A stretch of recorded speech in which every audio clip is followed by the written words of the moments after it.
ternyata sangat luar biasa puasa. Sampai dikatakan oleh Rasulullah, semua ibadah baik, tapi ternyata yang memberikan banyak manfaat itu adalah puasa. Dalam agama Islam diajarkan begitu banyaknya. Ada puasa Senin Kamis, puasa Nabi Daud, ya, puasa Syawal, puasa tengah bulan, ya, Yaumul Bid.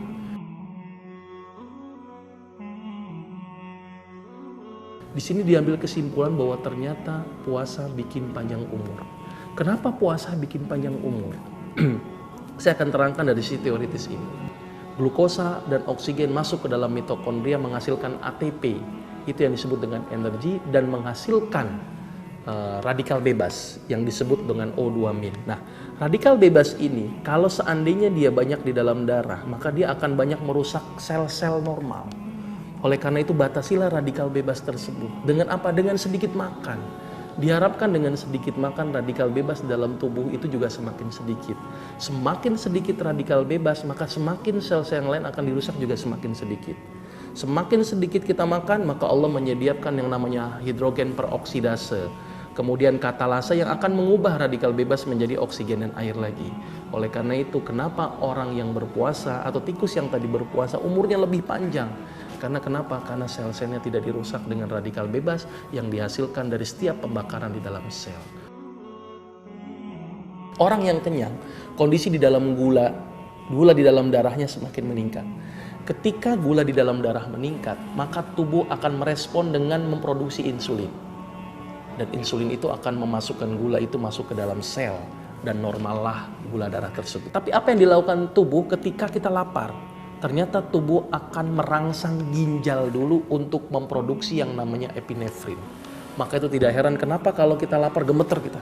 Itu adalah reaksi epinefrin untuk melakukan proses pembakaran energi. Dan ternyata dari epinefrin itu akan merangsang pankreas yang namanya glukagon. Glukagon akan mengambil cadangan makanan yang disimpan dalam bentuk glikogen dan dirubah menjadi glukosa. Maka hilanglah lapar kita. Tetapi gara-gara epinefrin kita lapar tadi akan merangsanglah yang namanya FSH dan LH. Apa itu? Follicle stimulating hormone dan luteinizing hormone. Hormon apa ini? Hormon yang bikin subur. Oleh karena itu orang yang rajin berpuasa akan menyebabkan sel telurnya menjadi lebih bagus. Oleh karena itu orang-orang yang sulit punya anak, saya mengharapkan untuk rajinlah berpuasa. Selain itu juga akan diproduksi hormon selain FSH dan LH, produksi yang namanya growth hormone. Apa itu growth hormone? Hormon yang bikin pertumbuhan. Tidak heran maka itu orang-orang yang rajin berpuasa ternyata juga akan membantu proses pertumbuhan. Karena pertumbuhan itu tidak hanya murni dari makanan saja, perlu adanya hormon yang namanya growth hormone. Growth hormone ini dihasilkan dari cara apa? Salah satunya dengan cara berpuasa. Terus kemudian selain growth hormone juga akan diproduksi yang namanya TSH. Apa itu? Thyroid stimulating hormone. Hormon apa? Hormon yang bikin kita menjadi semangat, hormon metabolisme.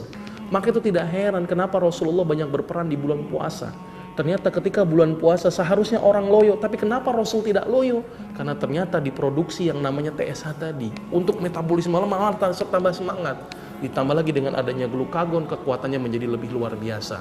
Orang kafir berperang memikirkan makan, orang muslim berperang tidak mikirin makan karena sudah disiapkan dengan glukagon, disiapkan dengan ACTH, disiapkan juga dengan TSH-nya. Oleh karena itu tidak heran kenapa Rasulullah banyak berperang di bulan Ramadan, karena ternyata Allah sudah mempersiapkan dengan adanya TSH dan glukagon. Oleh karena itu berpuasa seharusnya bikin sehat.